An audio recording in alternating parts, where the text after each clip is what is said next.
देखिए सभी लोग ध्यान दीजिए, ये कक्षा 10वीं का पहला अध्याय है, प्रकाश का परावर्तन तथा अपवर्तन।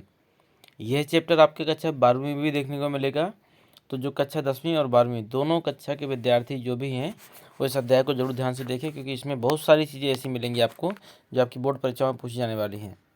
एक वीडियो एक अध्याय, मतलब पूरी एक ही वीडियो में हम पूरे एक अध्याय को कवर करेंगे, इसलिए आप लोग ध्यान से देखिएगा। कोई चीज़ नहीं क्लियर होती है तो वो चीज़ पूछ सकते हैं। देखिए आप सभी जानते हैं कि प्रकाश क्या है, लेकिन फिर भी यदि आपसे पूछा जाए कि प्रकाश को परिभाषित कीजिए तो शायद आप नहीं बता पाएंगे। तो ध्यान दीजिएगा कि वह ऊर्जा, ठीक है, जिसकी उपस्थिति में हम वस्तुओं को देख सकते हैं, या वह माध्यम जिसकी उपस्थिति में हम किसी वस्तु को देख सकते हैं, क्या कहलाती है? प्रकाश ऊर्जा कहलाती है। इसे हम प्रकाश भी कहते हैं। ठीक है, इसके गुण पूछे जाते हैं, ये महत्वपूर्ण है आपका। प्रकाश के गुण पूछे जाते हैं, बहुत ही मोस्ट इम्पोर्टेंट है। तो प्रकाश सीधी रेखा में चलता है, ये विद्युत चुंबकीय तरंग है, ये अपारदर्शी वस्तुओं को तीक्ष्ण छाया बना देता है, मतलब इसमें छाया बन जाती है, और प्रकाश की चाल 10⁻⁸ मीटर प्रति सेकेंड होती है। तो ये मोस्ट इंपोर्टेंट पॉइंट थे। अगला प्रकाश के परावर्तन। तो प्रकाश के परावर्तन में ध्यान दीजिएगा, मैं एक चित्र बना देता हूँ। यदि हम इसको एक माध्यम मान लें, ये नीचे की तरफ पॉलिश किया हुआ है, तो आप ये मान के चलिए यदि कोई प्रकाश की किरण आती है तो वह उसी माध्यम में वापस हो जाती है। यह घटना प्रकाश का परावर्तन कहलाता है। अगर हम इसमें अभिलंब डाल दें तो ये आपतन कोण और परावर्तन कोण आपस में बराबर होते हैं। तो आप इसमें कह सकते हैं कि परिभाषा नहीं लिखी है, लेकिन मैं बोल देता हूँ, आप ध्यान दीजिएगा। जब प्रकाश की कोई किरण किसी परावर्तक सतह से टकराती है तो वह उसी माध्यम में वापस हो जाती है। यह घटना प्रकाश का परावर्तन कहलाती है। इसमें जो पहला नियम है, आपतन कोण परावर्तन कोण के बराबर होता है। एक सेकंड रुकिएगा। आपतन कोण परावर्तन कोण के बराबर होता है, तो आप लिख सकते हैं delta I is equal to ये, ठीक है। तो ये आपका आपतन कोण परावर्तन कोण के बराबर होता है। अगला है आपतित किरण दर्पण के आपतन बिंदु तथा अभिलंब तथा परावर्तित किरण सभी एक ही तल पे होते हैं। या फिर आप ऐसा कह सकते हैं कि आपतित किरण, अभिलंब, आपतन परावर्तित किरण और ये है आपका आपतन बिंदु, सभी एक ही तल पर होते हैं। आप ऐसा भी कह सकते हैं, यह भी आपका सही होगा। अगला देखिए, प्रतिबिंब किसे कहते हैं? तो प्रतिबिंब वहाँ बनता है जहाँ कम से कम दो परावर्तित किरणें प्रतिच्छेदित होती हैं या प्रतिच्छेदित होती हुई प्रतीत होती हैं। तो आप ऐसा भी कह सकते हैं कि जब दो किरणें परस्पर प्रतिच्छेदित होती हैं या जिस बिंदु पर प्रतिच्छेदित होती हुई प्रतीत होती हैं वहाँ पर प्रतिबिंब बनता है। ठीक है, ये आपका मोस्ट इम्पोर्टेंट है, वास्तविक प्रतिबिंब और आभासी प्रतिबिंब में अंतर। जब प्रकाश की किरणें वास्तव में प्रतिच्छेदित होती हैं तो वास्तविक प्रतिबिंब बनता है, और जब प्रतिच्छेदित होती हुई प्रतीत होती हैं तो आभासी बनता है। इसे पर्दे पर प्राप्त कर सकते हैं, इसे पर्दे पर नहीं प्राप्त कर सकते हैं। यह प्रतिबिंब वास्तविक प्रतिबिंब उल्टा बनता है, और ये कैसा बनता है? आभासी प्रतिबिंब हमेशा सीधा बनता है। तो ये आपके मोस्ट इम्पोर्टेंट था ये वाला पॉइंट। अब समतल दर्पण द्वारा देखिए कैसा प्रतिबिंब बनता है। मान के चलिए यहाँ पर कोई प्रकाश की किरण आती है, यहाँ से ये आई देखिए, और यहाँ से टकराती है तो ये यहाँ पर वापस हो जाती है। ठीक है, तो आप देखेंगे कि जहाँ से प्रकाश की किरण आ रही थी, अगर हम इसी को सीधा कर दें तो ये चली गई, और हम इसी को पीछे बढ़ा दें तो ये चली गई, तो इतनी दूर पर प्रतिबिंब बनेगा। तो हमें ऐसा महसूस होता है कि यदि हम इसको मिटा रहे हैं, यदि हम किसी दर्पण, कोई दर्पण ये रखा है, अगर हम यहाँ पर खड़े हैं तो हमें लगेगा कि हमारा जो प्रतिबिंब है इतना पीछे बन रहा है। इसका कारण सिर्फ यही है कि ये यहाँ से टकरा कर ये वापस आ गई, ठीक है, और इसके बाद में यहाँ पे ये चित्र ने गलत बना दिए, यहाँ पे ऐसा हो जाएगा आपका, ये आपका दर्पण हो गया। ये हमने किसी वस्तु को रखा, तो ये वस्तु जैसे यहाँ पे टकराएगी तो ये वापस हो जाएगी। तो ये आपका क्या है? ये आपका है आपतन कोण और ये है आपका परावर्तन कोण। और इसी कर्ण को यदि हम पीछे बढ़ा दें और यहाँ से कर्ण को हम आगे बढ़ा दें तो ये जिस बिंदु पर मिलती हैं यहाँ पर हमारा प्रतिबिंब प्राप्त होता है और हमें लगता है कि हमारा प्रतिबिंब भी उतनी दूरी पर ही बन रहा है। ठीक है,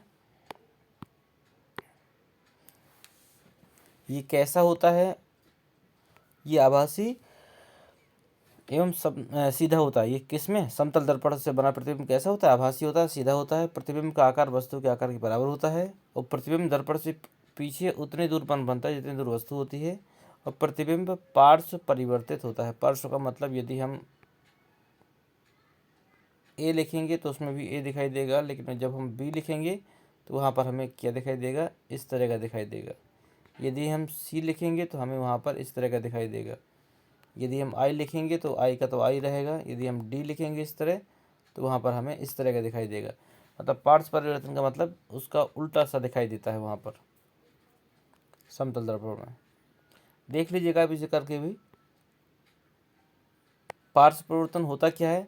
ध्यान दीजिएगा, जब आप शीशे के सामने खड़े होते हैं तो आप खुद अनुभव कीजिएगा कि आपका दायां भाग आपके शीशे में बायां दिखाई देता है और आपका बायां भाग शीशे में दायां दिखाई देता है। इसी को हम लोग क्या कहते हैं? पार्श्व परिवर्तन। ठीक है, अगला प्रश्न आपको आ सकता है, कभी कभी आता है, गोली दर्पण किसे कहते हैं? तो आप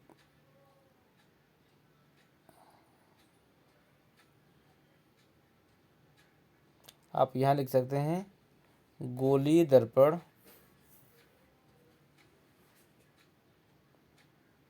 यहाँ से ना लिखकर आप यहाँ से लिख दीजिएगा, इतना लिख दीजिएगा, बस इतना ही सही है। वह दर्पण जिसका परावर्तक तल, आप ऐसा लिख सकते हैं कि वह दर्पण जिसका परावर्तक तल अंदर की ओर या बाहर की ओर वक्रित होता है गोली दर्पण कहलाता है। मतलब वह दर्पण जिसका परावर्तक तल अंदर की ओर या बाहर की ओर वक्रित होता है क्या कहलाता है? गोली दर्पण कहलाता है।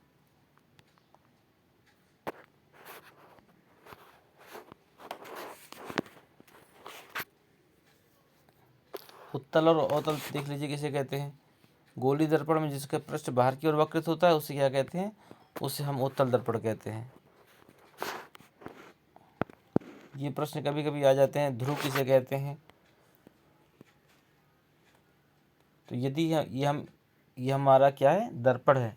तो इस बिंदु पर आप जो P देख रहे हैं ना, यही इसका ध्रुव होता है। तो आप कह सकते हैं गोली दर्पण के परावर्तक पृष्ठ के केंद्र को दर्पण का ध्रुव कहते हैं। मुख्य अक्ष किसे कहते हैं? गोली दर्पण के ध्रुव तथा वक्रता त्रिज्या से गुजरने वाली सीधी रेखा को क्या कहते हैं? अक्ष कहते हैं।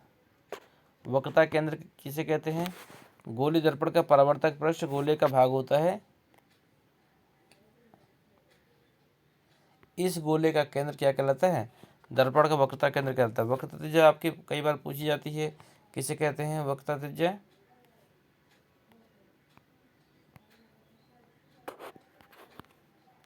गोली दर्पण का परावर्तक पृष्ठ जिस गोले का भाग होता है उसकी त्रिज्या गोले की वक्रता त्रिज्या कहलाती है। द्वारक भी पूछा जाता है। गोली दर्पण के परावर्तक पृष्ठ की वृत्ताकार सीमा रेखा का व्यास क्या कहलाता है? द्वारक कहलाता है।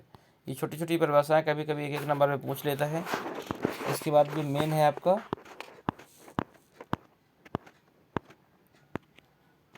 ये सब चीज़ें नहीं पूछी जाती हैं, ये आते तो हैं लेकिन अब सारी चीज़ आप समझ नहीं पाएंगे। ये देखिए, ये प्रश्न आपका पूछा जाता है कि अवतल दर्पण का उपयोग कहाँ कहाँ होता है? तो देखिए, टार्च में होता है, सर्च लाइट में होता है, वाहनों की हेडलाइट में होता है और दंत विशेषज्ञ करते हैं इसका उपयोग। और चेहरे को बड़ा प्रतिबिंब देखने के लिए इसका मतलब शेविंग दर्पण के रूप में और ब्यूटी पार्लर में भी इस्तेमाल होता है। इसके अलावा सौर भट्ठी में प्रकाश को केंद्रित करने के लिए होता है। तो ये 4 पॉइंट पर्याप्त है, इतना आप आराम से याद भी कर सकते हैं। अगला है इसमें उत्तल दर्पण किसे कहते हैं? जिसका जो चिकना तल होता है, जिसका परावर्तक तल बाहर की ओर वक्रित होता है, वो क्या कहलाते हैं? वो उत्तल दर्पण कहलाते हैं।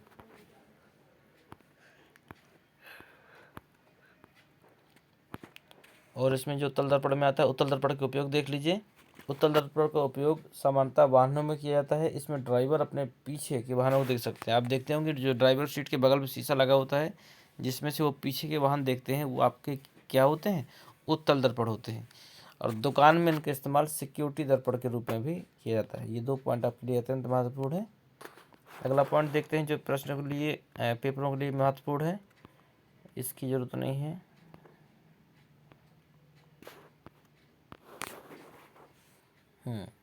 ये सूत्र आपका दर्पण का सूत्र अगर पूछा जाता है तो आप ये लिखेंगे 1/v प्लस 1/u बराबर 1/f। यदि दर्पण पूछे तो ये लिखना है, अगर लेंस पूछे तो जहाँ प्लस है यहाँ पर माइनस कर दीजिएगा, 1/v माइनस 1/u बराबर 1/f। तो ये आपका लेंस के लिए है, लेकिन ये वाला आपका दर्पण के लिए है। अगला देखते हैं,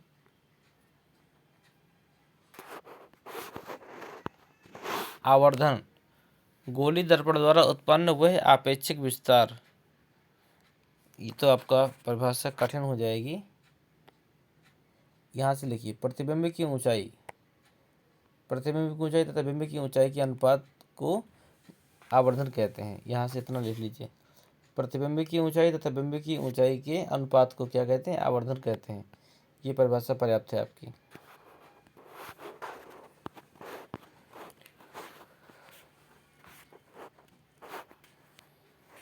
और इसमें से क्या क्या चीज़ें आपकी आ सकती हैं प्रश्नावली के अंतर्गत से? समतल दर्पण के आवर्धन कितना होता है? +1 होता है, ये याद रखिएगा आप। इसमें से एक ये आ सकता है आपका, शेविंग दर्पणों के रूप में किसका उपयोग होता है? प्रकाश का अपवर्तन। देखिए ये आपका मोस्ट इम्पोर्टेंट है, लेकिन इस वर्ष आपके कोर्स में नहीं है, फिर भी आप इसे देखिए, ये आपके लिए आगे चल के भी काम आएगा। जब प्रकाश एक माध्यम से दूसरे माध्यम में तिरछा होकर प्रतीत होता है, ठीक है, तो इसके संचरण की दिशा थोड़ा सा परिवर्तित हो जाती है। यह घटना प्रकाश का अपवर्तन कहलाती है। ध्यान दीजिएगा, जब प्रकाश किसी एक माध्यम से दूसरे माध्यम में प्रवेश करता है तो वह अपने अभिलंब से कुछ दूर हट जाता है या कुछ पास जाता है। यह घटना प्रकाश का अपवर्तन कहलाती है।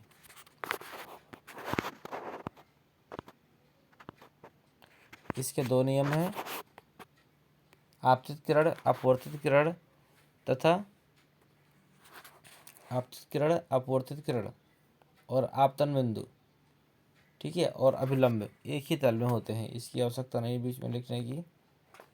अगला है, प्रकाश के किसी रंग तथा निश्चित माध्यम के युग्म के लिए आपतन कोण कीजिए। तो ये कठिन हो जाए तो आप समझ लीजिएगा, इतना ही ध्यान दीजिएगा, ठीक है, कि आपके इस नियम के अनुसार आपतन कोण कीजिए, आपतन कोण कीजिए, आपतन कोण होता है आई, तो आपतन कोण की जिया क्या हो जाएगी? साइन आई, तथा अपवर्तन कोण की जिया, तो साइन आई हो गई आपकी आपतन कोण की जिया, और अपवर्तन की हो गई आपकी साइन आर। अपवर्तन कोण की जिया का अनुपात एक स्थिरांक होता है, इसे क्या कहते हैं? प्रकाश के अपवर्तन का दूसरा नियम कहते हैं। इससे सवाल भी आपके आ जाते हैं कभी कभी। इसमें देख लीजिए निरपेक्ष, ये वैसे आता नहीं है, इसको छोड़िए, कोई दिक्कत नहीं है।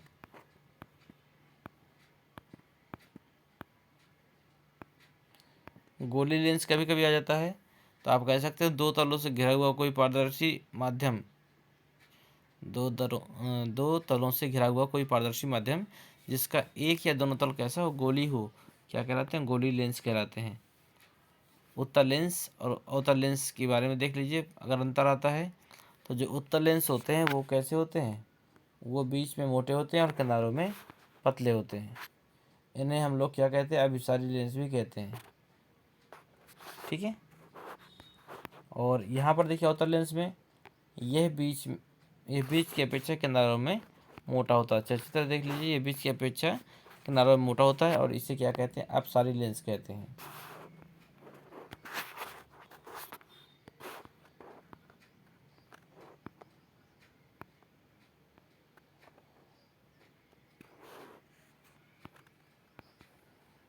इसका अगला पॉइंट देखते हैं जो महत्वपूर्ण है आपके लिए।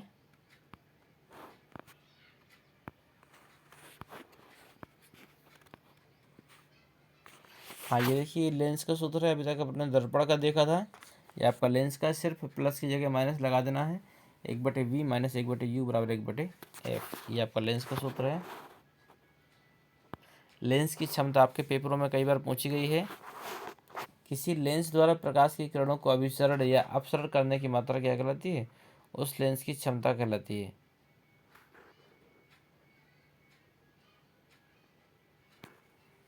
P बराबर 1/F, जहाँ मात्रा क्या है? क्षमता का डायोप्टर है।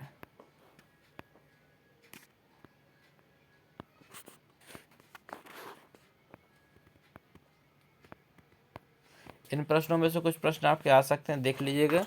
इनके उत्तर आपको स्वयं ढूंढना है, क्योंकि सारी चीज़ें हम आपको अनसोल्ड में भी बता चुके हैं। इसके अतिरिक्त बुक्स भी हमने आपको दी है, टोटल सिलेबस। इसके बाद भी अगर आपसे नहीं बनता तो आप पूछिएगा, हम आपको इसका आंसर देंगे। इसमें आपका एक प्रश्न है, आपका अभिसारी लेंस किसे कहते हैं, ये आपसे बन जाएगा। ठीक है, और आपका है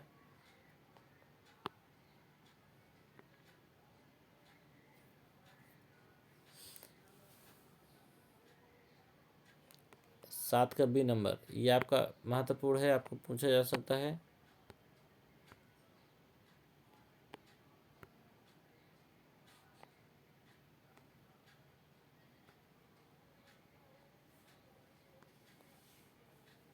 ठीक है, ये सूत्र याद कर लीजिएगा। आवर्धन का पूछा जाता है तो प्रतिबिंब की ऊंचाई बटे बिंब की ऊंचाई।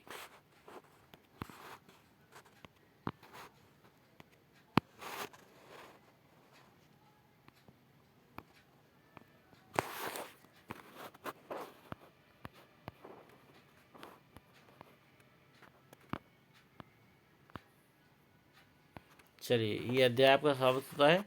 आपके इस अध्याय से इतनी चीज़ें महत्वपूर्ण थी जो आपकी परीक्षाओं में पूछी जा सकती हैं। तो फटाफट आप तैयारी करिए, जो चीज़ें नहीं बनती हैं उस चीज़ों को आप पूछिए। इसी के साथ हम दूसरा अध्याय स्टार्ट करते हैं।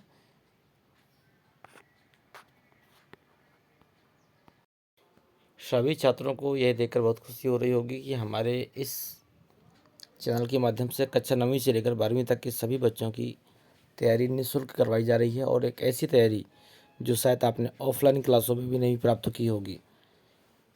विद्यालय में भी सिर्फ कोर्स की ओर ध्यान दिया जाता है, ना कि उसकी कमियों की ओर। आज की डेट में समय इतना कम बचा है कि सिर्फ कोर्स पूरा हो जाए, ये बहुत बड़ी बात होती है विद्यालय में। तो कमियों की ओर बच्चों की ध्यान नहीं दिया जा सकता है, और ना ही अनसोल्ड पेपरों की ओर। लेकिन यहाँ पर आपको वो भी चीज़ें मिल पा रही हैं। तो आज हम देखेंगे कक्षा 10वीं का 11वां अध्याय, मानव नृत्य तथा रंग बिरंगा संसार। यह अध्याय 10वीं और 12वीं दोनों क्लासों के लिए अति महत्वपूर्ण है। तो सभी बच्चे ध्यान से देखें और इस वीडियो से जुड़ी हुई सारी चीज़ों को आप समझें, क्योंकि ये पेपर में आपका 100 में 100% पूछा जाने वाला है। तो सबसे पहला प्रश्न आपका यहीं से बन जाता है कि मानव नेत्र क्या है। ठीक है, अपने पास है, लेकिन इसको हम डेफिनेट कैसे करेंगे? तो आप कह सकते हैं मानव शरीर का वह भाग जो प्रकाश के प्रति सुग्राही होता है और जिसके द्वारा हम देख सकते हैं, मानव नेत्र कहलाता है। आप देखिए, आप सूर्य के माध्यम से या सूर्य की उपस्थिति में हम जिन वस्तुओं को देखते हैं वो सिर्फ नेत्र के द्वारा ही संभव है। जिन व्यक्तियों के पास नेत्र का अभाव है, मतलब नेत्र तो है लेकिन वो देख नहीं सकते, उन व्यक्तियों के लिए ये संसार पूरा काला काला सा है। ठीक है, तो आप ये कह सकते हैं मानव शरीर का वह भाग जिससे हम वस्तुओं को देख सकते हैं या जो प्रकाश के प्रति सुग्राही है, वह क्या कहलाता है? मानव नेत्र कहलाता है। देखिए, आपने ये देखा कि मानव नेत्र एक महत्वपूर्ण अंग है मानव शरीर का, जिसकी उपस्थिति से हम वस्तुओं को देख सकते हैं। ठीक है, इसके द्वारा ही हम संसार के अद्भुत रंगों को देखने में सक्षम हैं। ठीक है, ये कैसा होता है इसके बारे में देखिए। यह नेत्र गोलक में स्थित होता है, और इसका जो व्यास होता है नेत्र गोलक का लगभग 2.3 सेंटीमीटर होता है। ये सारे प्रश्न आपके बन सकते हैं। ठीक है, मानव नेत्र के भाग पूछे जा सकते हैं, चित्र भी हम आपको दिखा देंगे। भाग भी आपके बहुत मोस्ट इम्पोर्टेंट है। पहला है कॉर्निया। यह नेत्र के सबसे अग्रभाग में पारदर्शी झिल्ली होती है। ठीक है, जो हमारे आँख का सबसे बाहरी भाग होता है वही होता है कॉर्निया। ठीक है, नेत्र में प्रवेश करने वाली प्रकाश किरणों का अधिकांश अपवर्तन कॉर्निया के बाहरी पृष्ठ पर होता है। अपवर्तन का मतलब जो अंदर प्रवेश करती हैं जो किरणें, वो इसी के कारण हो पाता है। ठीक है, अगला है आपका लेंस। यह एक उत्तल लेंस होता है जो प्रकाश को रेटिना में अभिसारित करता है। यह एक रेशेदार जहरीली वत पदार्थ का, आप कह सकते हैं प्रोटीन का बना हो सकता है, जेली लिखना था तो जेली लिखा हुआ है, तो यहाँ पर आप प्रोटीन कह सकते हैं। लेंस केवल विभिन्न दूरियों पर रखी वस्तुओं को रेटिना पर फोकसित करने के लिए आवश्यक, आपको ये सब दुनियादारी नहीं लिखना है, आपको सिर्फ इतना देखना है कि एक उत्तल लेंस होता है जो प्रकाश को रेटिना पर अभिसारित करता है। ठीक है, अगला परितारिका। कॉर्निया के पीछे एक गहरा पेशी डायफ्राम होता है जो पुतली के आकार को नियंत्रित करता है। ये आपका परितारिका हो गई। पुतली आँख में प्रवेश करने वाले प्रकाश की मात्रा को नियंत्रित करती है, मतलब काला भाग जो होता है वो अवशोषित करता है, तो जितनी आवश्यकता होती है उतनी पुतली आपकी बड़ी हो जाती है, उतनी आपकी छोटी भी हो जाती है। रेटिना, यह एक सूक्ष्म झिल्ली होती है जिसमें प्रकाश सुग्राही कोशिकाएं अधिक संख्या में पाई जाती हैं। ठीक है, तो ये चीज़ें आपकी हैं। ये चित्र देख लीजिए, ये चित्र आपका मोस्ट इंपॉर्टेंट है, आपका आ सकता है 10वीं और 12वीं दोनों क्लासों के लिए महत्वपूर्ण है। अगला दूरबिंदु, वह अधिकतम बिंदु जहाँ पर रखी वस्तुओं को नेत्र स्पष्ट रूप से देख सके, दूरबिंदु कहलाता है।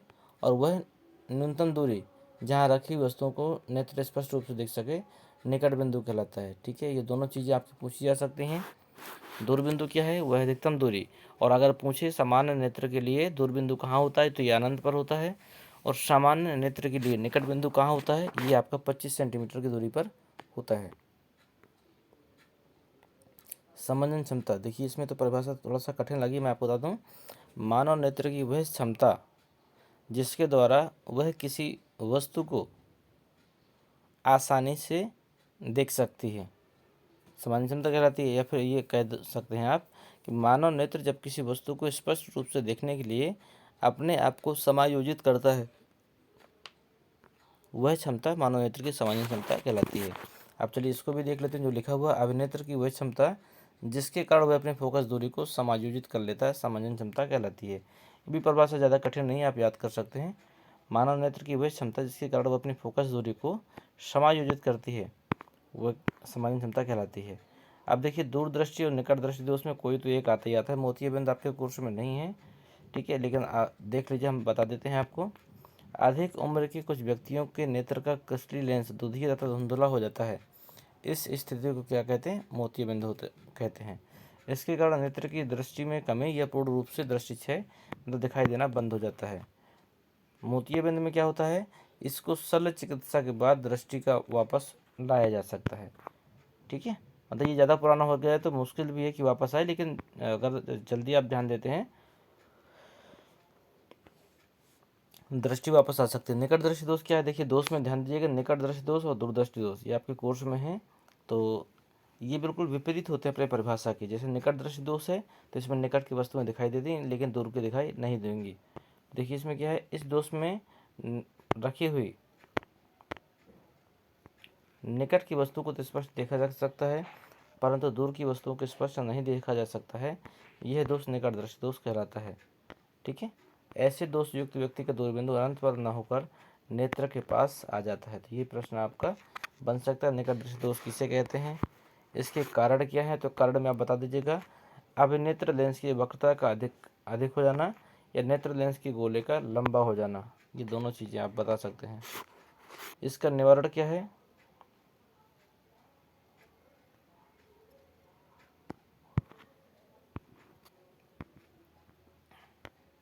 ठीक है, ये आपका स्वस्थ नेत्र का चित्र दिया गया है जिसका जो बिंदु है रेटिना पर बन रहा है।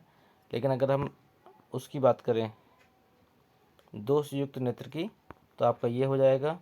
इसमें देखिए जो बिंदु किरणें हैं वो रेटिना के पहले मिल रही हैं, इसलिए हम इसको क्या कह सकते हैं, निकट दृष्टि दोष का चित्र कह सकते हैं हम इसे। ठीक है,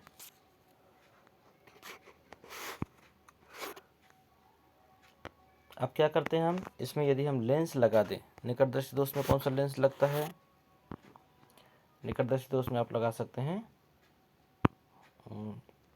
ये देखिए, ये लेंस को देख लीजिए, इसको हम जैसे लगाते हैं तो इसमें जितने भी किरणें पहले फोकसित हो रही थी वो जाकर रेटिना पर फिर से आ जाती हैं और इस प्रकार क्या होता है कि हमें वस्तु फिर से स्पष्ट दिखाई देने लगती है। ठीक है, ये चित्र दोनों सीख लीजिएगा।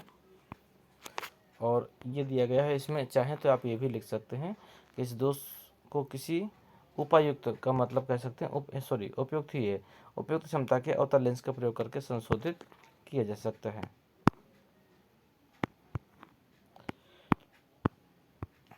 दूरदर्शी दोष देख लीजिए। दूरदृष्टि दोष में क्या होता है कि इसमें कोई व्यक्ति दूर की वस्तु को स्पष्ट देख सकता है परंतु निकट की वस्तु स्पष्ट दिखाई नहीं देती हैं। ऐसे दोष युक्त व्यक्ति का निकट बिंदु सामान्य निकट बिंदु से दूर हट जाता है। तो आप इसमें परिभाषा लिख सकते हैं, इस दोष से पीड़ित व्यक्ति का जो निकट बिंदु होता है दूर हट जाता है। या फिर आप कह सकते हैं कि ऐसा दृष्टि दोष जिसमें व्यक्ति को दूर की वस्तुएं स्पष्ट दिखाई देती हैं लेकिन वह निकट की वस्तुओं को स्पष्ट नहीं देख सकता है, दीर्घ दृष्टि दोष कहलाता है। इस दोष के कारण क्या हो सकते हैं? इसके कारण है अभिनेत्र लेंस की फोकस दूरी का अत्यधिक हो जाना और नेत्र गोलक का छोटा हो जाना, ये दोनों कारण हैं। इसके लिए हम लोग क्या करते हैं, उत्तल लेंस के लेंस को प्रयोग करते हैं। इसमें देखिए आप देख रहे होंगे कि रेटिना के बाहर निकल गई है किरण। इस प्रकार ये दूरदृष्टि दोष हो गए। आप चित्र में समझ सकते हैं, जब जो मिलने वाली रेखाएं गोले के बाहर निकल जाए तो दूरदृष्टि दोष और गोले के अंदर हो तो निकट दृष्टि दोष होता है। इसमें हम लोग क्या करेंगे, उत्तल लेंस लगाएंगे।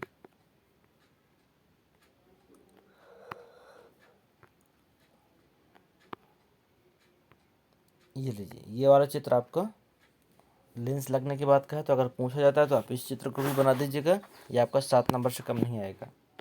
अगला है आपका जरा दृष्टि दोष। कक्षा 10वीं कोर्स में नहीं है लेकिन 12वीं वाले बच्चे इसको सीख सकते हैं कि आयु में वृद्धि होने के साथ साथ मानव नेत्र में समझने क्षमता घट जाती है जिस कारण से निकट बिंदु दूर हट जाता है। इस दृष्टि को क्या कहते हैं, जरा दूरदर्शिता कहते हैं।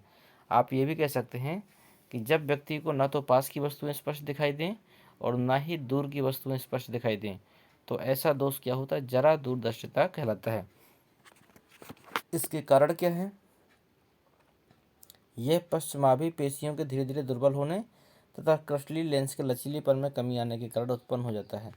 इसका कारण है, इसका निवारण क्या है, इसका निवारण है उत्तल लेंस के प्रयोग से।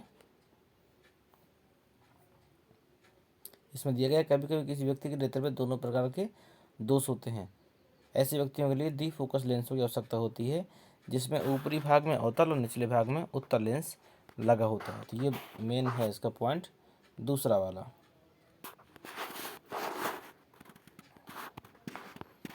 ठीक है, बस इतनी सी प्रश्नावली थी और कुछ ज़्यादा नहीं है।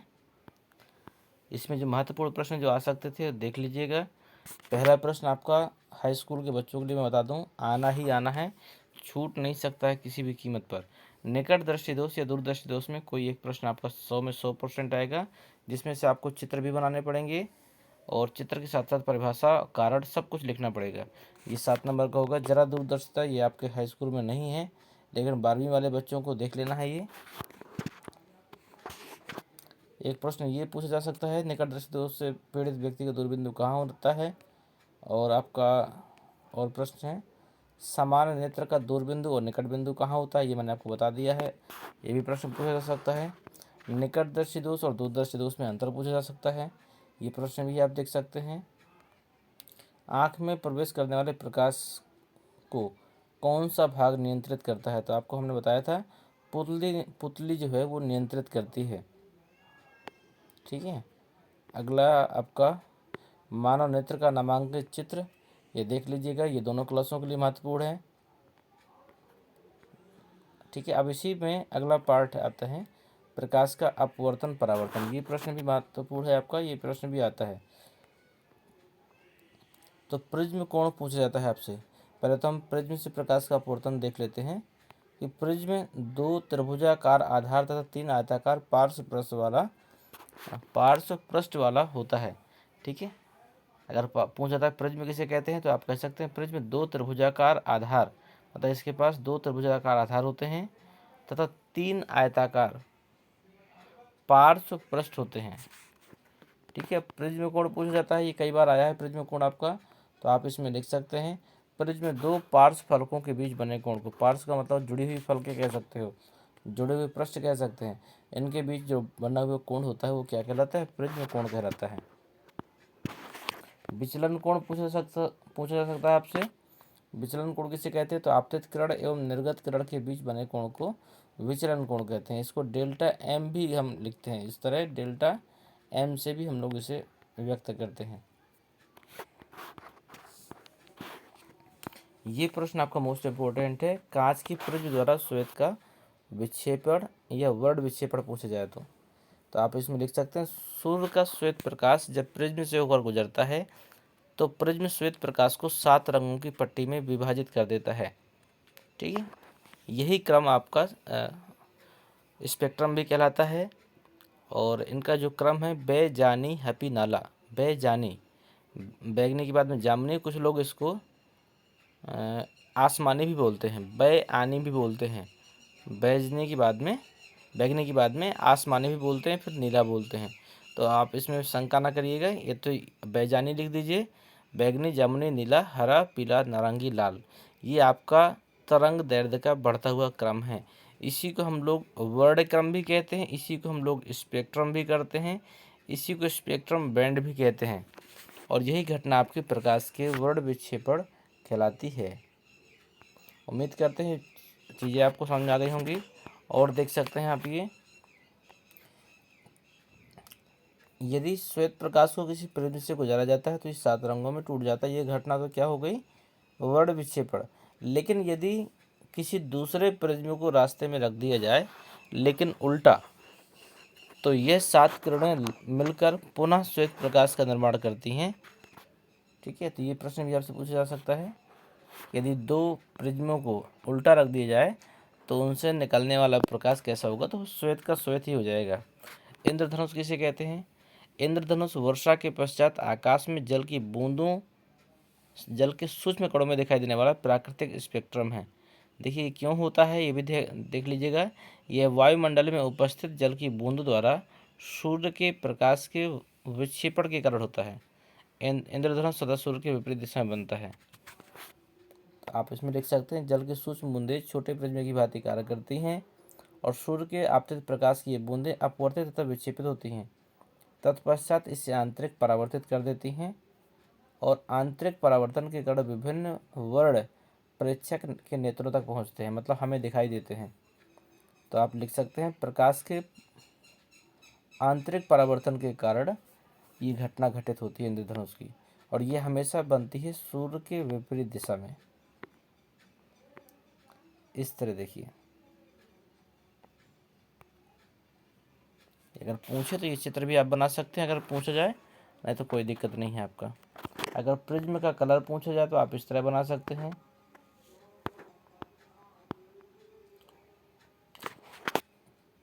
इसमें एक पॉइंट ध्यान दीजिएगा, लाल प्रकाश सबसे कम झुकता है क्योंकि इसका तरंगदैर्घ्य सबसे अधिक होती है, जबकि जो बैगनी प्रकाश होता है वो सबसे अधिक झुकता है क्योंकि इसकी तरंगदैर्घ्य सबसे कम होती है। और लाल रंग का विचलन भी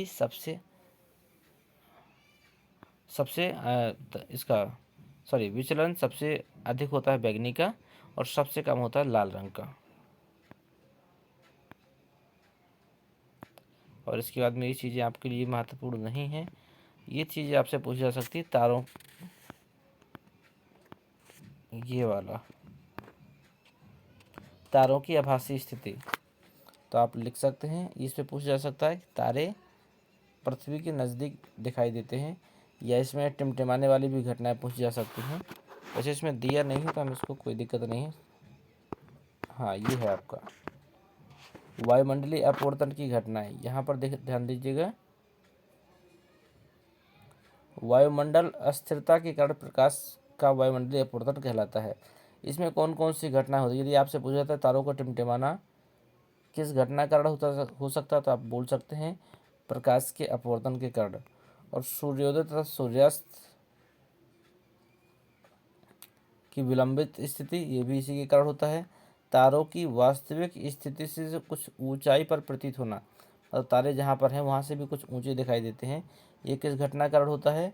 तो ये भी आपके प्रकाश की अपवर्तन और वायुमंडलीय अपवर्तन के कारण होता है। ठीक है, गर्म वायु से होकर देखने पर वस्तु की आभासी स्थिति के परिवर्तित होना, ये भी इसी के कारण होता है। ये सब चीज़ें हो गई हैं आपकी। तारों का टिमटिमाना, ये प्रश्न आपका बहुत आता है, तो आप इसमें लिख सकते हैं, दूर स्थित तारा हमें प्रकाश के बिंदु स्रोत के समान प्रतीत होता है।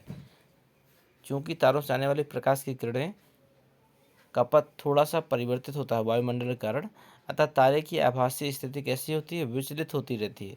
ध्यान दीजिएगा, तारों से आने वाला प्रकाश कम मात्रा में होता है, इसलिए वायुमंडल में गैसों के कारण इसकी स्थिति विचलित होती रहती है और इसी प्रकार प्रकाश की जो मात्रा होती है वह हमें झिलमिलाती हुई प्रतीत होती है। इसके कारण कभी तारा हमें चमकीला भी दिखाई देता है, कभी धुंधला भी दिखाई देता है, इसीलिए हम कह सकते हैं तारे टिमटिमाते रहते हैं। टिंडल प्रभाव पूछा जा सकता है आपसे। जब कोई प्रकाश किरण पुंज वायुमंडल में महीन कण, या फिर आप कह सकते हैं जब कोई प्रकाश किरण वायुमंडल में धूल धुआं के कणों से टकराता हुआ आगे बढ़ता है तो उसमें एक किरण पुंज दिखाई देने लगता है। यही घटना आपकी क्या कहलाती है? टिंडल प्रभाव कहलाती है। अगला प्रश्न आपका जो आ सकता है, खतरे का संकेत लाल रंग का क्यों होता है?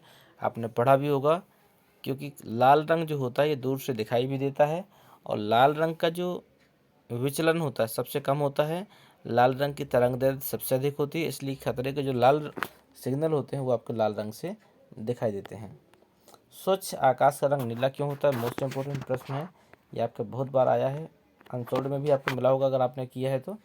वायुमंडल में वायु के अणु तथा अन्य सूक्ष्म कणों का जो आकार होता है वो दृश्य प्रकाश की तरंगदैर्घ्य की अपेक्षा छोटा होता है।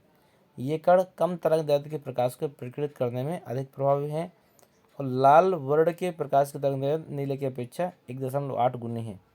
अतः जब सूर्य का प्रकाश वायुमंडल से गुजरता है तो वायु के सूक्ष्म कण लाल रंग की अपेक्षा नीले रंग को अधिक प्रबलता से प्रकीर्णित करते हैं और प्रकीर्णित किए हुए प्रकाश हमारे नेत्रों में प्रवेश करता है और हमें आकाश नीला दिखाई देता है। हम शुद्ध भाषा में आपको बताएं तो आप कह सकते हैं कि जिस रंग का प्रकीर्णन सबसे अधिक होता है वह रंग हमें सबसे अधिक दिखाई देता है। जिस रंग का प्रकीर्णन सबसे अधिक होता है वह रंग हमें सबसे अधिक दिखाई देता है। और आप भी जानते हैं कि बैंगनी और नीले रंग सबसे नीचे पाए जाते हैं, इसलिए बैंगनी और नीले रंग का जो प्रकीर्णन होगा वो आपका सबसे अधिक होगा, इसलिए आकाश हमें नीला दिखाई देता है।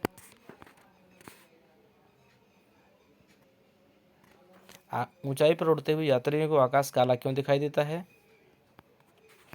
तो इसमें छोटा सा उत्तर है, क्योंकि इतनी ऊंचाई पर काला इसलिए दिखाई देता है क्योंकि इतनी ऊंचाई पर वायुमंडल होता नहीं है, इसलिए प्रकीर्णन नहीं होगा, इसलिए यहाँ पर सब कुछ काला दिखाई देता है।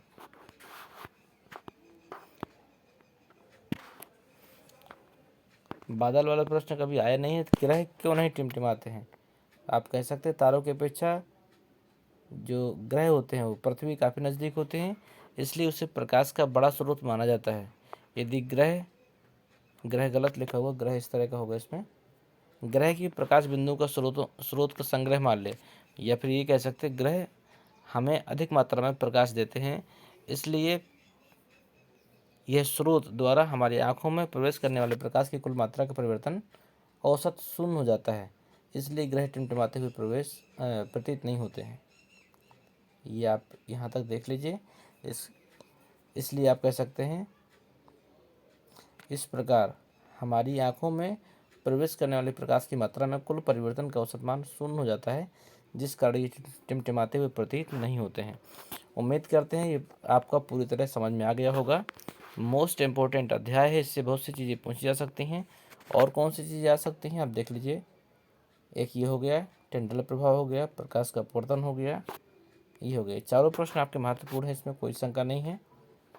अतिलघुत्री में देखते हैं कौन कौन सा है। अतिलघुत्री का आपका पहला प्रश्न मोस्ट इम्पोर्टेंट है,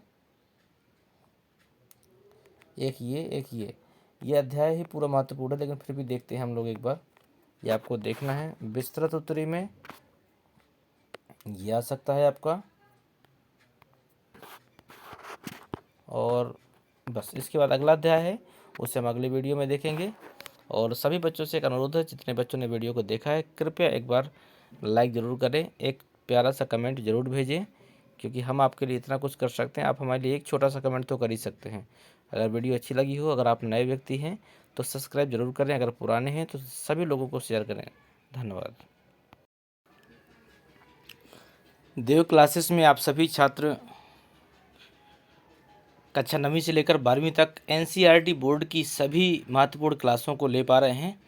और आज का हमारा अध्याय है 12वां विद्युत, और ये अध्याय आपका कक्षा 10वीं और 12वीं दोनों क्लासों के हिसाब से अत्यंत महत्वपूर्ण है।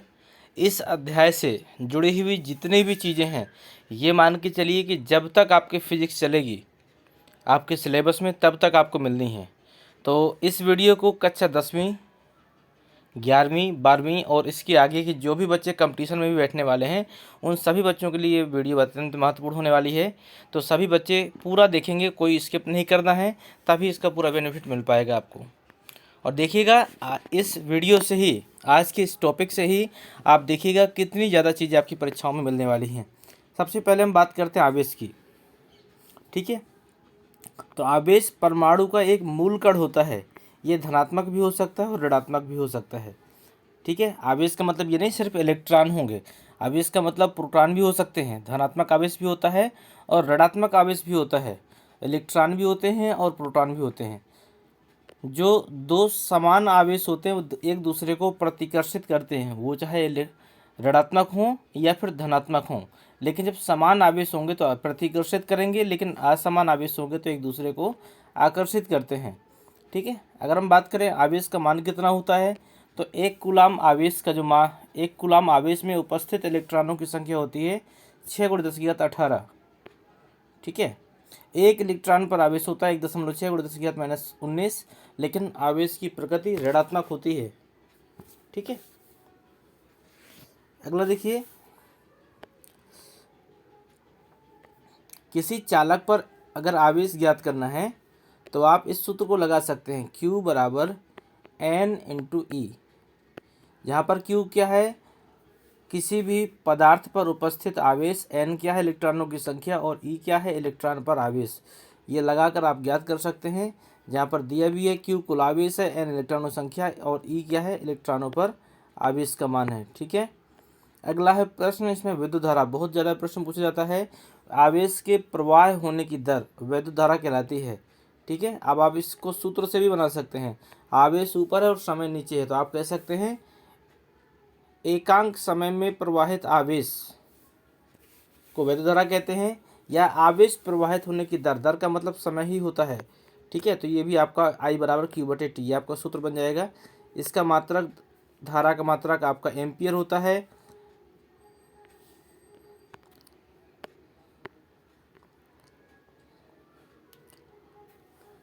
वैद्युत धारा को किससे नापा जाता है? वैद्युत धारा को एम्पियर द्वारा नापा जाता है। एक प्रश्न ये आपका बन सकता है। अगला प्रश्न है विभवांतर।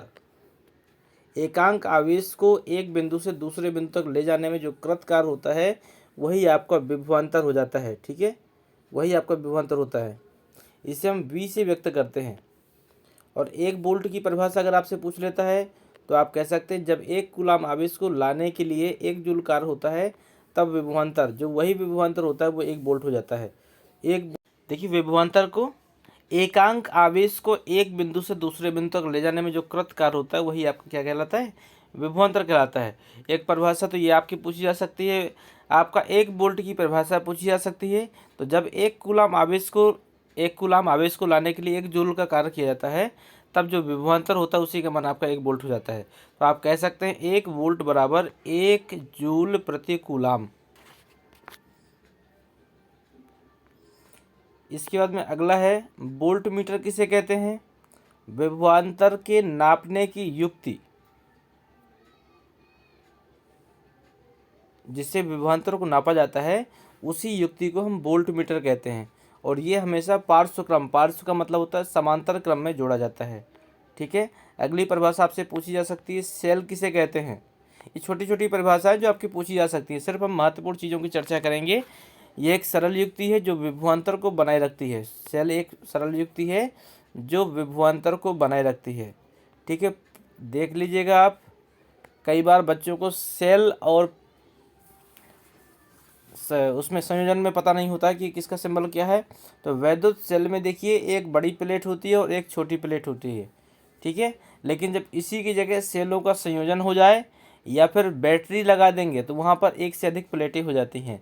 ध्यान दीजिएगा, सेल में सिर्फ एक धन प्लेट और एक ऋण प्लेट होती है, लेकिन यदि सेलों का संयोजन हो जाए या बैटरी लगा दें तो आपकी एक से अधिक प्लेटें लगा दी जाती हैं।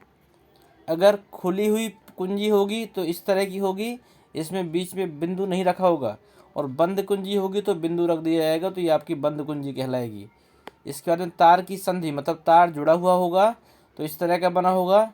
और यदि तार जुड़ा हुआ नहीं होगा, अगर तार आपका जुड़ा हुआ नहीं होगा उस कंडीशन में आपकी कैसी होगी, ये जैसे ऊपर से निकल गया उस तरह का। बल्ब का सिंबल ये होता है, बल्ब का सिंबल ये है। ठीक है, आप दोनों तरीके से बल्ब बना सकते हैं। और इसके जस्ट नीचे ये प्रतिरोध का सिंबल दिया गया है। ठीक है, ये कुछ महत्वपूर्ण प्रतीक हैं। इसके अलावा ये देखिए, धारा नियंत्रक, मतलब प्रतिरोध में तीर लगा दो तो धारा नियंत्रक बन जाता है। ये अगर कहीं बना हो चित्र तो ध्यान दीजिएगा कि इसमें गलती ना करिएगा। अगला आमीटर। आमीटर को तो आप एक गोले में बंद करके ए लिख दीजिए, आमीटर हो गया, और गोले में बंद करके वी लिख दीजिए तो वोल्ट मीटर हो जाता है। ये थी सिंबल। ओम का नियम आपका 100 में 100% पूछा जाएगा। 11वीं 12वीं 10वीं सभी क्लासों के लिए महत्वपूर्ण है। तो ओम का नियम है, यदि किसी चालक की, इसमें लिखा नहीं है, हम पहले एक परिभाषा अपने मन से बताते हैं। यदि किसी चालक की भौतिक अवस्थाओं में परिवर्तन ना किया जाए, ठीक है, यदि किसी चालक की भौतिक अवस्थाओं में परिवर्तन ना किया जाए तो उस पे उत्पन्न विभवांतर धारा के समानुपाती होता है। ये सूत्र बन जाएगा। यदि किसी चालक की भौतिक अवस्थाओं में परिवर्तन ना किया जाए तो उस पर उत्पन्न विभवांतर धारा के समानुपाती होता है। और समानुपाती जब हम हटाएंगे तो एक नियतांक लग जाएगा, जिसे हम क्या कह सकते हैं, प्रतिरोध कह सकते हैं। ठीक है, अब इसमें देखिए क्या लिखा है परिभाषा, इसकी भी देख लेते हैं। यदि किसी विद्युत परिपथ में धातु के तार के दो सिरों के बीच विभवांतर उसमें उत्पन्न प्रवाहित होने वाली धारा के समानुपाती होता है। ये थोड़ा सा परिभाषा कठिन है, आप इसी परिभाषा को याद कर लीजिएगा। यदि किसी चालक की भौतिक अवस्थाओं में परिवर्तन न किया जाए तो उस चालक में उत्पन्न विभवांतर उसमें उत्पन्न धारा के समानुपाती होता है। अब जब हम समानुपाती को अलग करेंगे तो V बराबर हो जाएगा हमारा I × R। ठीक है, उम्मीद करते हैं समझ में आ गया होगा।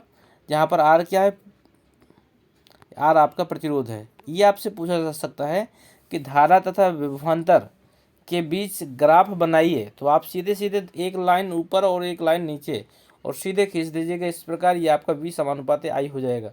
जैसे विभवांतर बढ़ेगा वैसे आपका धारा का मान भी बढ़ता जाएगा। इसके बाद प्रतिरोध किसे कहते हैं? प्रतिरोध का मतलब होता है बाधक। चालक वह गुण जिसके कारण वह किसी वैद्युत धारा में प्रवाह में बाधा उत्पन्न करे, प्रतिरोध कहलाते हैं। ये लिखा भी है कि चालक का वह गुण जिसके कारण वह प्रवाहित होने वाली धारा का विरोध करता है, क्या कहलाता है? प्रतिरोध कहलाता है। इसका मात्रक ओम होता है और इसे हम 1 वोल्ट प्रति एम्पियर, या कह सकते हैं इसका एक मात्रक और भी है, वोल्ट प्रति एम्पियर भी इसका मात्रक होता है। धारा नियंत्रक ये कभी नहीं आया है, लेकिन हम बता देते हैं। प्रतिरोध परिपथ में प्रतिरोध को परिवर्तित करने के लिए जिस युक्ति का प्रयोग करते हैं उसे क्या कहते हैं? धारा नियंत्रक कह सकते हैं।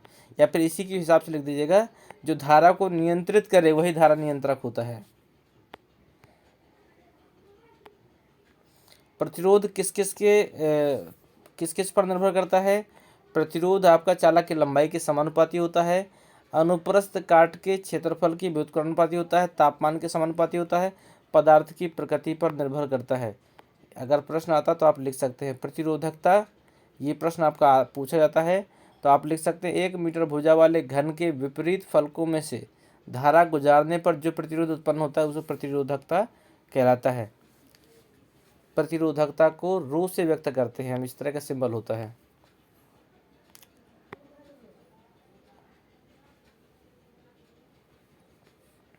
और इसमें देखो प्रतिरोधों का श्रेणी क्रम संयोजन, ये प्रश्न आपका मोस्ट इम्पोर्टेंट है, ये आपका पूछा जा सकता है। ठीक है, श्रेणी क्रम संयोजन में क्या होता है, आप देख पा रहे हैं ऊपर एक प्रतिरोध इस तरह का लगा हुआ है, उसके जस्ट बाद में दूसरा प्रतिरोध लगा है। तो आप कह सकते हैं यदि किसी पहले प्रतिरोध का दूसरा सिरा तथा दूसरे प्रतिरोध का पहला सिरा और इसी क्रम में सभी प्रतिरोधों को जोड़ दिया जाए तो ये क्रम श्रेणी क्रम संयोजन कहलाता है। ठीक है, श्रेणी क्रम संयोजन में ध्यान दीजिएगा, ये परिभाषा आप चाहें तो लिख सकते हैं। जब 2 या 3 प्रतिरोधों को एक सिरे से दूसरे सिरे को मिलाकर जोड़ा जाता है तो संयोजन क्या होता है? श्रेणी क्रम संयोजन होता है। इसमें तुल्य प्रतिरोध का सूत्र होता है आपका ये।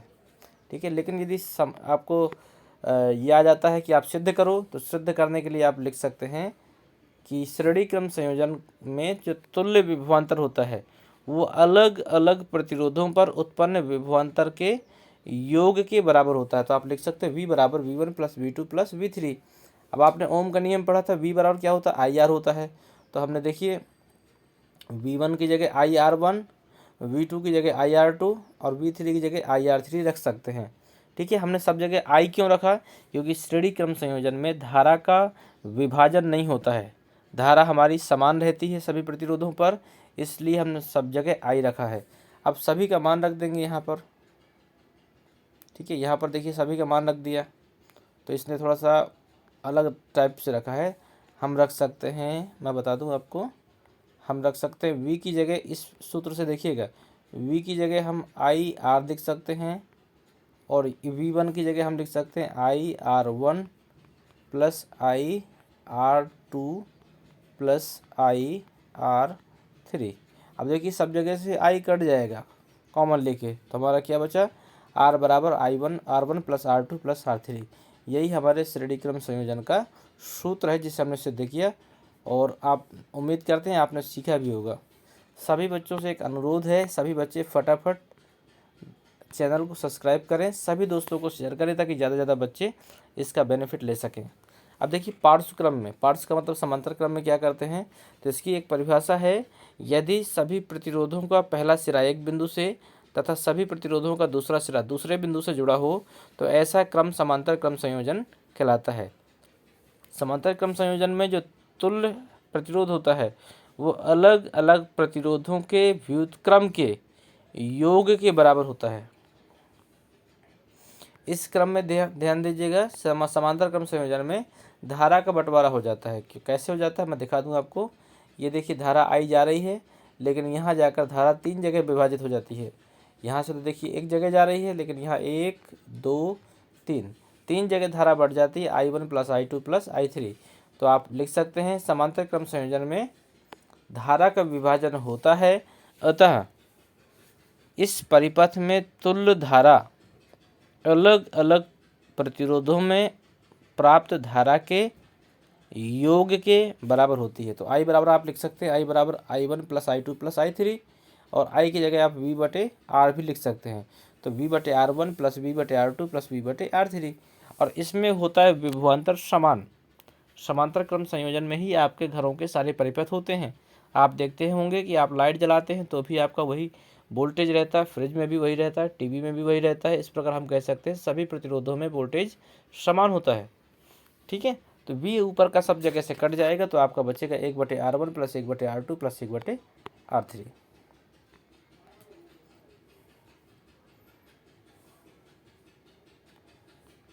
इसके बाद में आपका जो इम्पोर्टेंट है, इसमें ये सब चीज़ें आपकी नहीं पूछी जाती हैं। ये एक सीधी है, विद्युत शक्ति पूछी जा सकती है। ऊर्जा के उपभोक्त या उपयोग होने की दर कह सकते हैं आप। इसे क्या कहते हैं, ऊर्जा शक्ति कहते हैं, विद्युत शक्ति कहते हैं। P बराबर V इंटू आई भी होती है, P बराबर I स्क्वायर इंटू आर भी होता है, और P बराबर V स्क्वायर बटे आर होती है। परिभाषा कभी नहीं पूछी जा सकती है, लेकिन इसकी सूत्र का उपयोग आपका सवालों में बहुत अधिक होता है। तो आपको तीनों सूत्रों को याद करना पड़ेगा। एक है P बराबर VI, P बराबर V इंटू आई, और एक है आपका P बराबर V स्क्वायर बटे आर, और एक है I स्क्वायर बटे आर। ये 3 सूत्र है, तीनों सूत्रों को देख लीजिएगा आप। इसका मात्रक वाट होता है, किलोवाट होता है। ठीक है, कुछ प्रश्न जो महत्वपूर्ण हैं आपके लिए, आप देख लीजिएगा इसको। SI मात्रा के लिखने हैं। विद्युत धारा का क्या होता है, एम्पियर होता है। प्रतिरोध का क्या होता है, ओम होता है। विभवांतर का वोल्ट होता है। ऊर्जा का जूल होता है। तो इस तरह आप मात्रक भी सीख सकते हैं। इस प्रश्न को देखिए, प्रतिरोधकता को परिभाषित कर, ये मैंने बताया है। धारा के प्रवाह में जो रुकावट बने वही आपका प्रतिरोध हो सकता है, और उसका गुण क्या कहलाता है, प्रतिरोधकता। ठीक है, और इसके बाद धारा मापने वाले यंत्र को क्या कहते हैं, आमीटर कहते हैं। बल्ब का फिलामेंट किसका बना होता है, नाइक्रोम का बना होता है। प्रतिरोधों का संयोजन के प्रकार 2 प्रकार के होते हैं, श्रेणी क्रम संयोजन और समांतर क्रम संयोजन 2 प्रकार के होते हैं। अगला है आपका वोल्ट मीटर। तो वह आमीटर को परिपथ में कैसे जोड़ें। आमीटर श्रेणी क्रम में जोड़ा जाता है, जबकि वोल्ट मीटर समांतर क्रम में जोड़ा जाता है। और बहुत सारे प्रश्न हैं, ये आप देख लीजिएगा अपने स्तर से। जो प्रश्न मैंने सारी चीज़ें आपको बताई हैं, यदि कोई चीज़, ये सवाल ज़रूर लगाइएगा आप। तुल्य प्रतिरोध निकालने के लिए। यदि ये देखिए तीनों समांतर क्रम में हो गए, ये तीनों समांतर क्रम में हो गए। इन दोनों को समांतर क्रम में करने के बाद में आप फिर इन तीनों को 1 2 और ये 3, पहले आप इनका समांतर, इनका और इनका समांतर निकालिए। मैं फिर से बता देता हूँ, चित्र में थोड़ा सा लाइनें ज़्यादा खिंच गई हैं। पहले आप इसको समांतर में निकालिए और इसको समांतर में निकालिए। इसके बाद में एक नंबर ये हो गया, दूसरा नंबर ये हो गया और तीसरा नंबर आपका ये हो गया। तीनों को श्रेणी में निकाल लीजिएगा, आपका आंसर आ जाएगा। इस तरह इसमें देखिए दोनों श्रेणी में और ये दोनों श्रेणी में, और फिर इन दोनों को समांतर में कर दीजिएगा, आपका आंसर आ जाएगा। इसमें देखिए ये समांतर, ये समांतर, इसके बाद में ये और ये तीनों को श्रेणी में कर दीजिएगा, आपका आंसर आ जाएगा। इसमें ये दोनों श्रेणी में होंगे, सॉरी 3 में लग गए निशान। इसमें ये दोनों आपके श्रेणी में होंगे और इसके बाद में इसको इसके साथ में समांतर कर दीजिए, आपका तुल्य प्रतिरोध निकल आएगा। और इसके बाद में धारा निकाल कर विभवांतर, सॉरी 6 ओम लिखा है, 6 ओम नहीं होगा, यहाँ पे 6 वोल्ट होगा, गलत लिखे है ये। इसके बाद में आपका इस पार्ट से संबंधित लगभग सारी चीज़ें हो गई हैं और अब अगला अध्याय चलना है। अगला अध्याय हम आपको बताएंगे अगले पार्ट में। आप यहाँ तक सारी चीज़ें आपने सीखी। आप सभी बच्चों से एक खास अनुरोध, सभी बच्चे अगर वीडियो पसंद आया हो लाइक करें, एक कम से कम कमेंट करें और मैक्सिमम दोस्तों को शेयर करें। मिलते हैं आपसे अगले। सभी बच्चे देख रहे हैं आज अध्याय 13 विद्युत धारा के चुंबकीय प्रभाव। यह अध्याय वैसे तो है कक्षा 10वीं का, लेकिन यह अध्याय आपके कक्षा 10वीं 12वीं 11वीं सभी कक्षाओं के लिए अत्यंत महत्वपूर्ण है, क्योंकि ये सभी में पूछा गया है। इसके अतिरिक्त यदि आप इसके आगे भी पढ़ाई कर रहे हैं तो ये आपके आगे भी पूछा जाने वाला है। कंपटीशन की भी परीक्षाओं में इससे बहुत सारे प्रश्न बनते हैं, तो सभी बच्चे इस वीडियो को बहुत ध्यान से देखें। इस वीडियो से आपको कई प्रश्न ऐसे मिलेंगे जो आपको परीक्षाओं में मिलने वाले हैं। ये आपके परीक्षा की दृष्टि से अत्यंत महत्वपूर्ण है। इसके जितने भी महत्वपूर्ण प्रश्न होंगे वो हम आपको बताएंगे। अगर आप नए हैं तो चैनल को सब्सक्राइब कर दें, अगर पुराने हैं तो सभी बच्चों को शेयर ज़रूर कर दें। देखिए चुंबकत्व क्या होता है या चुंबक किसे कहते हैं। चुंबक वह पदार्थ है जो लौह तथा लौह युक्त चीज़ों को, मतलब लोहे से बनी हुई चीज़ों को अपनी तरफ आकर्षित करता है। वो क्या कहलाता है, चुंबक कहलाता है। चुंबक के गुण कैसे होते हैं, चुंबक में हमेशा उत्तरी ध्रुव तथा दक्षिणी ध्रुव, दो ध्रुव होते हैं। ठीक है, समान ध्रुव एक दूसरे को प्रतिकर्षित होते हैं और असमान ध्रुव एक दूसरे को आकर्षित करते हैं। ठीक है, ये आपके 2 पॉइंट मोस्ट इम्पोर्टेंट है। चुंबकीय क्षेत्र किसे कहते हैं, चुंबक के चारों ओर का वह क्षेत्र जहाँ पर हम चुंबकीय बल का अनुभव करते हैं, संसूषण किया जाता है, वो सब क्या कहलाता है, चुंबकीय क्षेत्र कहलाता है। इसका मात्रा क्या होता है, टेस्ला होता है। चुंबकीय क्षेत्र का मात्रा क्या होता है, टेस्ला होता है। चुंबकीय क्षेत्र रेखाओं के गुण देखिए। अब आप सोच रहे होंगे कुछ चीज़ें हम छोड़ते जा रहे हैं, तो हम बिल्कुल छोड़ते जा रहे हैं, क्योंकि हम सिर्फ महत्वपूर्ण चीज़ें बताएंगे आपको जो परीक्षा में पूछी जानी है। अध्याय हम आपको पहले पढ़ा चुके हैं, आंसर हम आपको पहले दे चुके हैं, लेकिन अब सिर्फ रिवीजन हो रहा है इस प्रकार कि आप एक नज़र देखो और पूरा अध्याय तैयार हो जाए। चुंबकीय क्षेत्र रेखाओं के गुण क्या हैं, क्षेत्रीय रेखाएं जो उत्तरी ध्रुव से प्रकट होती हैं तथा दक्षिणी ध्रुव में विलीन हो जाती हैं, नंबर 1 है। दूसरा है क्षेत्रीय रेखाएं हमेशा बंद वक्र बनाती हैं। अगला है प्रबल चुंबकीय रेखाएं अपेक्षाकृत अधिक निकट होती हैं। 2 रेखाएं कहीं भी एक दूसरे को प्रतिच्छेदित नहीं करती हैं, क्योंकि वो प्रतिच्छेदित मतलब काट देते हैं, तो उस बिंदु पर 2 दिशाएं हो सकती हैं, जो कि संभव नहीं है। चुंबकीय क्षेत्र की प्रबलता को वैद्युत रेखाओं की निकटता की कोटि द्वारा दर्शाया जाता है। इसका जरूरत नहीं है, थोड़ा सा पॉइंट कठिन है, ये 2-3 पॉइंट ही आपके पर्याप्त है। 1 2 3 और 4 बहुत है इतने। ये चित्र भी बनाइएगा, चित्र जरूरी है, चित्र से आपको नंबर अच्छे मिलते हैं। इसके बाद में अगला आपका नियम है, ये नियम दाएं हाथ का नियम, हस्त अंगुष्ठ नियम भी कह सकता है या दाएं हाथ के अंगूठे का नियम भी कह सकता है। जो भी आपका आएगा, आपको इसको कैसे लिखना हम आपको बता देते हैं।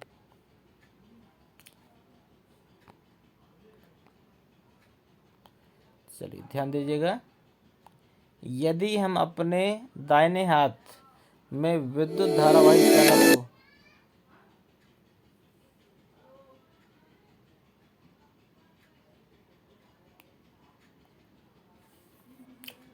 फिर से देखिएगा, दक्षिण अंगुष्ठ का नियम क्या है, या अंगूठे का नियम भी कह सकते हैं। यदि हम दाहिने हाथ में विद्युत धारावाही चालक को इस प्रकार पकड़ें कि पकड़े हुए अंगूठा, कि आपका जो अंगूठा है विद्युत धारा की ओर संकेत करे, कि आपका जो अंगूठा है विद्युत धारा की ओर संकेत करे, तो आपकी उंगली चालक के चारों ओर चुंबकीय क्षेत्र की दिशा को बताएंगे। इसका मतलब कि आपका चुंबकीय क्षेत्र ऐसे है, ठीक है। यदि आपका अंगूठा धारावाही चालक की धारा को प्रदर्शित करे, आप इसको सरल भाषा में समझ सकते हैं।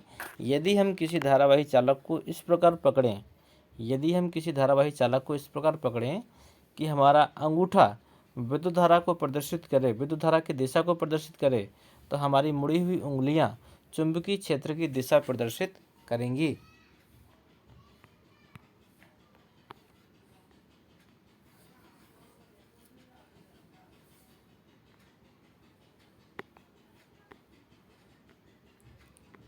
ये आपका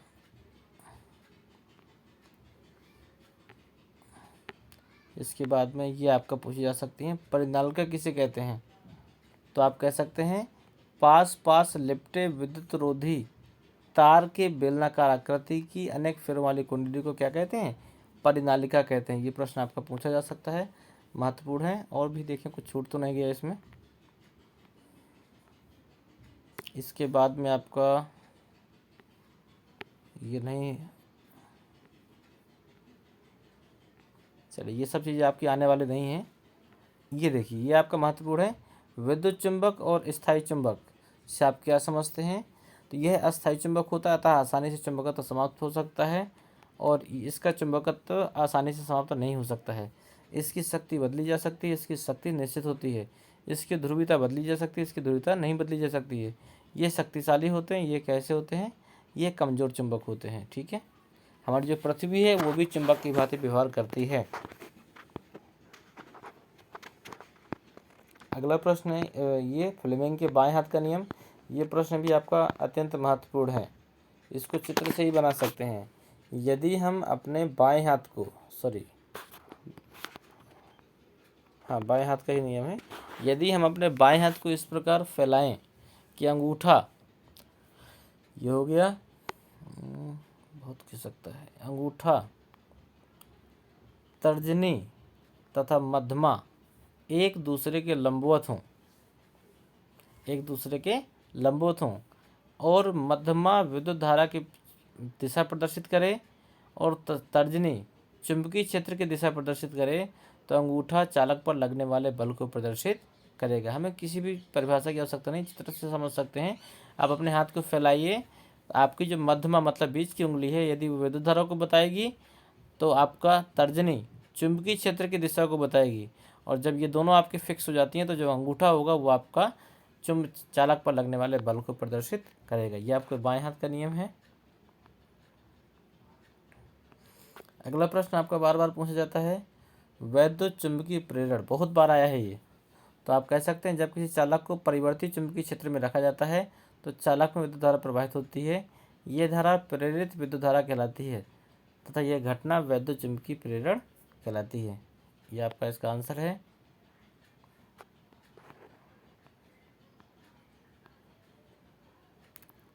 फ्लेमिंग के दाएं हाथ का नियम समझ लीजिए, सेम टू सेम वही है, लेकिन उसमें बायां था, इसमें दायां हो गया। यदि हम दाहिने हाथ को इस प्रकार फैलाएं कि मध्यमा विद्युत धारा की दिशा, तर्जनी चुंबकीय क्षेत्र की दिशा प्रदर्शित करे, तो अंगूठा चालक की दिशा, गति की दिशा को प्रदर्शित करेगा। इसमें गति की दिशा बताई गई है।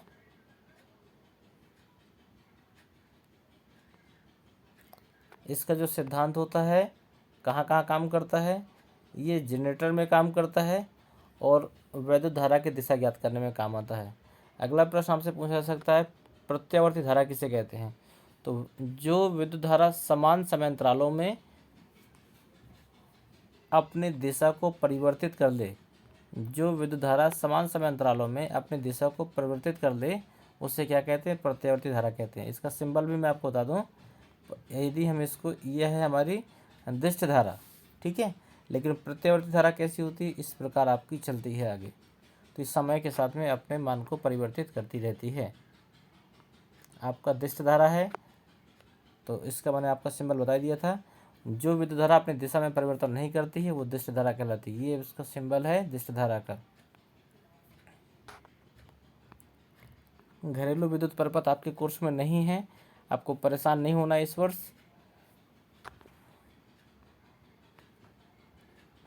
भू संपर्कित तार, ये भी आपको कोर्स में नहीं है। लघु पथन आपके कोर्स में है, तो आप इसको देख लीजिए। जब अकस्मात विद्युत तार व उदासीन तार आपस में संपर्क करते हैं तो वो क्या होते हैं, आपस में जल जाते हैं, नष्ट हो जाते हैं। इसे हम क्या कहते हैं, लघु पथन कहते हैं। आप देखते होंगे जब दोनों तारों को आपस में मिला दिया जाता है तो शॉर्ट सर्किट होता है, वही आपका लघु पथन है। इसके बाद में इसमें क्या क्या है, बस ख़त्म, इसमें और कुछ नहीं है। इतनी चीज़ें थी जो आपको तैयार करनी है। आपको एक ये देख लीजिएगा और आपका एक ये देख लीजिएगा, लघु पथन देख लीजिएगा, एक ये देख लीजिएगा। इतनी चीज़ें आपकी इसमें आ सकती हैं। और आपकी ये देख लीजिएगा, और आपका ये मोस्ट इम्पोर्टेंट है, ये वाला, ये आपका देखना है। इसको हमने अनसोल्ड में बहुत बार बताया है आपको। बस आपका ये अध्याय लगभग पूरी तरह समाप्त होता है, ठीक है। और इसमें 2-3 चीज़ें नहीं हैं, लेकिन मैं आपको बता दूं और क्या क्या देखना है। वैद्युत मोटर आपको देखना है, ठीक है, ये आपका मोस्ट इम्पोर्टेंट है। और अगला देखना है प्रत्यावर्ती धारा जनित्र, प्रत्यावर्ती धारा जनित्र, ये देखना है, ये आपका मोस्ट इम्पोर्टेंट है 7 नंबर के लिए। और एक आपका दिष्ट धारा जनित्र। ध्यान दीजिएगा, तीनों के चित्र लगभग मिलते जुलते हैं, थोड़ा थोड़ा सा अंतर है, तो आप लोग आसानी से सीख सकते हैं। तीनों की रचनाएं लगभग एक जैसी हैं, इसलिए कोई दिक्कत नहीं होगी। क्रियाविधि थोड़ा थोड़ा सा अलग होती है, उसको आप देख लीजिएगा।